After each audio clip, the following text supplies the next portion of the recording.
deal with airplane peanuts.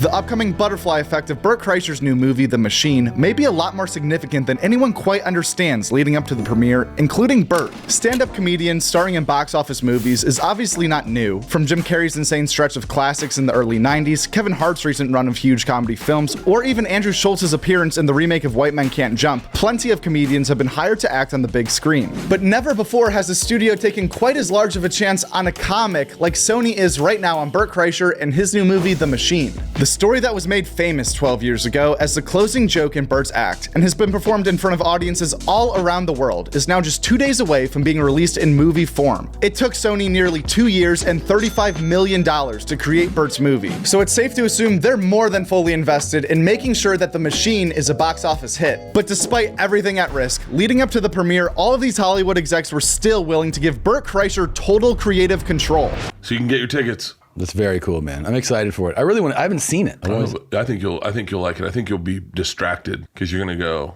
Yeah, I think the one thing that anyone that's seen it says is, I can't believe he can act. That's everyone says that. We've been witnessing this new age of comedian empowerment for a few years now, with more comics than ever producing their own shows, movies, and specials, which so far has seemed to work out pretty great for comedians and at the same time has kind of hurt traditional media. So it is pretty rare to see a comedian leading the production and getting their way on a movie of this size and magnitude that costs $35 million and features fucking Luke Skywalker. They've given me so much control. It's to the point where I go I keep going I'm just a fucking comic. I don't know. Especially with the marketing and I leaked the trailer in Tampa. This is exactly why it's going to be so interesting to see how Bert's movie performs financially. Let's quickly explore both possible outcomes. Being option 1, the movie does very well, and option 2, it's a gigantic flop. If the Machine movie performs well in theaters and generates enough money in the eyes of the studio, they would likely start seeking out comedians to not only star in, but also write, direct, and help guide these future big budget movies, meaning the total butterfly effect of Bert Kreischer's original comedy origin story, spending 7 years in college, which led to him traveling to Russia, experiencing the events that led to the Machine story, having him tell the story on Rogan, Joe convincing Bert to tell it on stage as a joke, which led to Bert posting the story online, the clip going insanely viral and becoming the main propeller of Bert's entire career. 23 years later gets made into a hit box office movie, which leads to more studios investing into more comedians, starting a new wave of companies making good comedy movies again, written by real comedians who already have massive fan bases that will go support and see their work no matter what. But even more interesting than all of that combined, this same exact butterfly effect that started Bert Kreischer's comedy career could hypothetically be the thing that causes him to stop doing stand-up altogether. Selfishly, I want the movie to do well because I want to do Machine 2, 3, and 4. I want to sign on now, and that's all I want to do for the rest of my life. Yeah. Is just make Machine movies. It's like if Sylvester Stallone just did Rambo. Yeah. So I want the Machine 9 and I want to go to space. But that's okay. So selfishly, I want it to do well because I want to do Machine 2, 3, 4, and 5. Sure. I want to do Machine movies. That's for the rest of my life. Yeah. That would be my dream. My dream is to milk this story until its tits hurt. Some would say, we're already there. Go ahead. Selflessly, if this Machine movie does well, I can all but guarantee you will see the movie theaters flooded with comics doing movies. I guarantee. I completely agree with that. So if the movie performing super well like it did in option 1 could somehow cause Bert Kreischer to stop doing stand-up comedy altogether, what the hell could possibly happen in option 2? If the Machine movie, for whatever reason, is considered a flop by Sony, it would most likely cause large studios to think twice about working with comedians outside of their Hollywood bubble for a while. Comedians would still continue to self-produce new, innovative content, whether that be movies, festivals, sketch shows, or specials, with personal budgets from Patreon and YouTube support like we've seen in the past. Bert would be relatively fine as well, even though the Machine franchise wouldn't take off like he dreamed of. It's not like he was the one that put up the $35 million.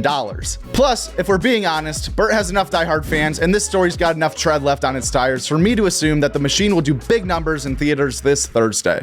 And now it's time for a word from the sponsor of today's video, Ridge. With Father's Day right around the corner, Ridge is making gifting easy with one of their biggest sales of the year. The Ridge wallet can expand and hold up to 12 cards at once, plus room for cash while still remaining super slim. Ridge's durable material alongside their 50,000 5-star reviews mean that each wallet comes with a lifetime warranty, which is pretty sick. Dads also seem to have a lot of keys. Ridge key cases easily hold 1 to 6 keys and prevent any annoying jingling. Find the best Father's Day gift using our link ridge.com/jokeworld, and right now you can save up to 40% through June 15th. That's ridge.com/jokeworld.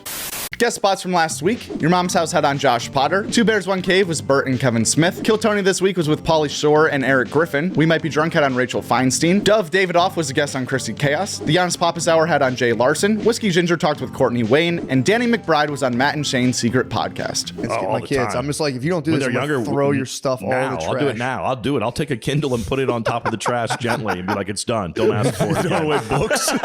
Yeah, dude.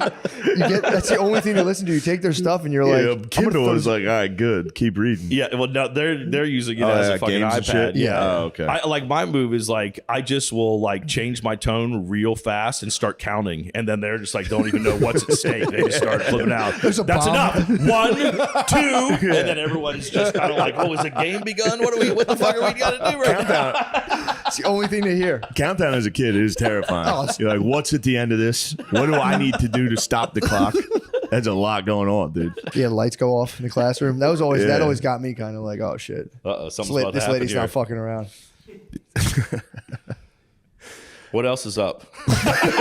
This past weekend with Theo Von had on Will Sasso. The Joe Rogan Experience had on Jelly Roll. Tom Takar was on Are You Garbage? Jordan Jensen was a guest on Take Your Shoes Off with Rick Glassman. Anthony Ferrara was on The Honeydew. Derek Gaines and Dave Temple were on Stavi's World. Atsuko Katsuko was on The Blocks Podcast. Greg Stone was on You Know What Dude. And Megan Trainor was on Tiger Belly. As far as new stand-up specials go, they're either out right now, have been out for a while, or are coming out soon. Those are the three options. Chris Porter, There's No Money in Babies is also out on YouTube as well. And if you're looking for a shorter special to watch this week, Drew Landry, All My Friends Are Dead is also out, you guessed it, on YouTube. I'll tell you.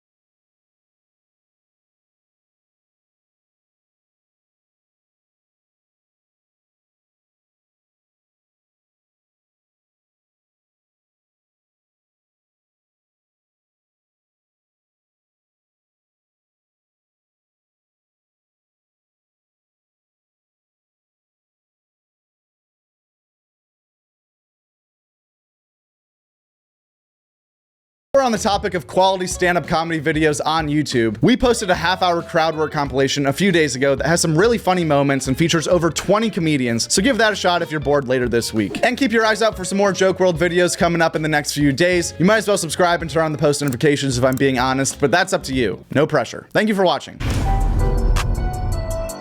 At Joke World. That's it, at Joke World. And the world is WRLD.